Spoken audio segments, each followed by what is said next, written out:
നിങ്ങൾക്കൊരു 7 മിനിറ്റ് ഞാൻ പറയുന്ന വാക്കുകൾ ഒന്ന് കേൾക്കാൻ വേണ്ടി പറ്റുമോ? അതായത് 2 ദിവസം മുമ്പ് ഞാനൊരു വീഡിയോ ചെയ്തിരുന്നു. മറ്റുള്ള ആൾക്കാരുടെ ക്യാഷ് നമ്മുടെ സിവിൽ ഐഡി വെച്ചിട്ട് നാട്ടിലേക്ക് അയക്കരുത്, അത് ബുദ്ധിമുട്ടാണ് എന്നൊക്കെ പറഞ്ഞിട്ട്. അപ്പൊ അതിൽ ഒന്ന് രണ്ട് സുഹൃത്തുക്കൾ പറഞ്ഞിരുന്നു ഒരു കുഴപ്പമില്ല, അവിടുന്ന് വിളിക്കൂല എന്നൊക്കെ പറഞ്ഞിട്ട് കുറച്ച് കമന്റ് ഒക്കെ കണ്ടിരുന്നു. അപ്പോ എനിക്കിപ്പോ നിങ്ങളെ കൊണ്ട് ഇതാക്കിയിരുന്ന എനിക്കൊന്നും കിട്ടാനൊന്നുമില്ല. നിങ്ങൾക്ക് സൗകര്യം ഉണ്ടെങ്കിൽ അയക്കുക, അല്ലെങ്കിൽ നിങ്ങളെ ഇഷ്ടം. അറിയുന്ന കാര്യം നിങ്ങളിലേക്ക് എത്തിച്ചു എന്ന് മാത്രം. അതുപോലെ തന്നെ ഒന്ന് രണ്ട് സുഹൃത്തുക്കൾ ചോദിച്ചിരുന്നു അതിന് ശേഷം ആ കേസ് എന്തായി എന്ന്.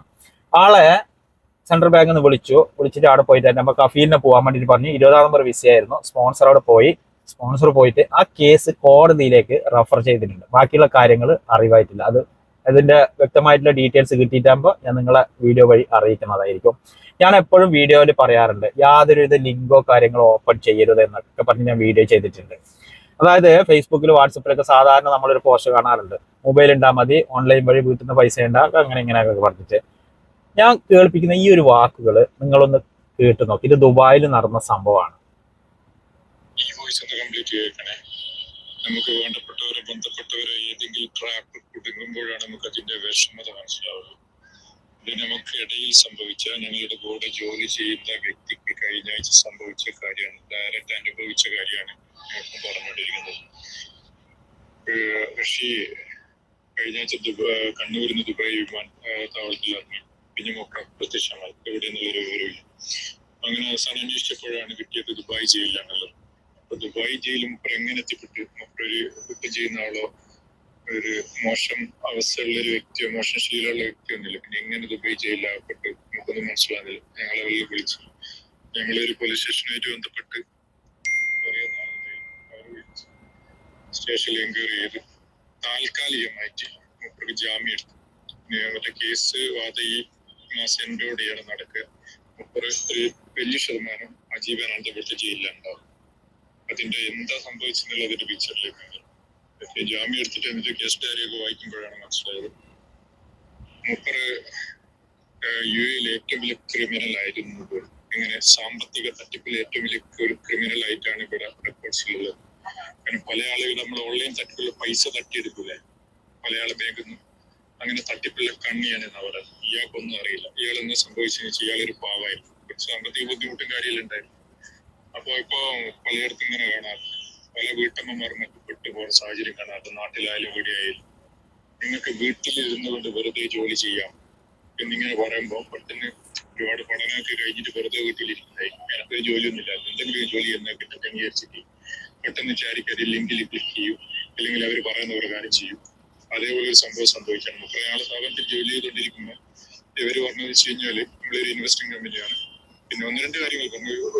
ഒരാള് പറഞ്ഞു കഴിഞ്ഞാൽ ഇൻവെസ്റ്റ്മെന്റ് കമ്പനിയാണ്, നിങ്ങൾക്ക് പോയിട്ട് പണി ഇതിലില്ല, നിങ്ങളെ അക്കൗണ്ടിലേക്ക് കുറച്ച് പൈസ വരും, നിങ്ങൾ അത് തിരിച്ചിട്ട് മറ്റൊരു അക്കൗണ്ടിലേക്ക് ട്രാൻസ്ഫർ ചെയ്താൽ മതി. മൂപ്പര് ആരോട് പറഞ്ഞില്ല അതിന് ഇത്ര പൈസയും തരുന്ന, ഇത്ര പൈസക്ക് ഒരു 100 ദിനം 700 ദിനം തരുന്നതാണ്. മൂപ്പര് പൈസ കിട്ടുന്ന കാര്യമില്ല, ആരോട് മൂപ്പര് പറഞ്ഞു. മൂപ്പര് കഴിഞ്ഞ ഏപ്രിൽ മുതൽ കണ്ടിന്യൂസ് ആയിട്ട് ചെയ്യുന്നത്. അതിന്റെ കമ്മീഷൻ മൂപ്പർക്ക് കിട്ടിക്കൊണ്ടേയിരിക്കുകയും ചെയ്തു. ഒന്നുമില്ല, മൂപ്പർക്ക് പ്രത്യേകിച്ച് ഒരു പണിയൊന്നുമില്ല. മൂപ്പർക്ക് ADCB ബാങ്കിന്റെ അക്കൗണ്ട് ഉണ്ട്. ആ ബാങ്കിൽ നിന്ന് മറ്റൊരു അക്കൗണ്ട് ക്രിയേറ്റ് അവർ ചെയ്യിപ്പിച്ചിട്ട് ആ അക്കൗണ്ടിലേക്ക് പൈസ ട്രാൻസ്ഫർ ചെയ്തു. മൂപ്പർക്ക് നഷ്ടമൊന്നുമില്ല, പേടിക്കേണ്ട ആവശ്യമില്ല. മൂപ്പറ ബാങ്ക് അക്കൗണ്ടിൽ വരുന്ന പൈസ ഗൂഗിൾ പേ ചെയ്യുന്നത് പോലെ മറ്റൊരു ബാങ്കിലേക്ക് ട്രാൻസ്ഫർ ചെയ്തു. മൂപ്പർക്ക് എന്റെ ഭവിഷ്യത്ത് തിരിക്കില്ല, ഒന്നും തിരിക്കില്ല. ഒരു ജോലിയാണ്, ഓൺലൈൻ ജോലിയാണ് അവർ പറഞ്ഞത്. ഇൻവെസ്റ്റിംഗ് കമ്പനി ആകുമ്പോൾ ഫണ്ട് വരും, പല ബൈക്കിന് ഫണ്ട് വരും, അതിന്റെ അക്കൗണ്ടിലേക്ക് ട്രാൻസ്ഫർ ചെയ്യും. മൂപ്പർ അത്രത്തോളം ആലോചിച്ചില്ല. പൈസ കിട്ടുന്ന കാര്യമല്ലേ, പെട്ടെന്ന് ആലോചിക്കില്ല. മനുഷ്യൻ എങ്ങനെയാണല്ലോ, ഇപ്പൊ പെട്ടെന്ന് എവിടെയെങ്കിലും ഒരു പൈസ കിട്ടുമ്പോൾ ബുദ്ധിമുട്ടില്ലാതെ പ്രയാസമില്ലാതെ പൈസ കിട്ടുമ്പോൾ ആ ബൈക്ക് പോകാനോ. സംഭവിച്ചത് നോക്കുമ്പോ പിന്നെ ഈ മൂപ്പർ നാട്ടിൽ പോകുന്ന സമയത്ത് വിഷയമില്ല, തിരിച്ചു വരുമ്പോഴാണ് കേസ് വന്നത്.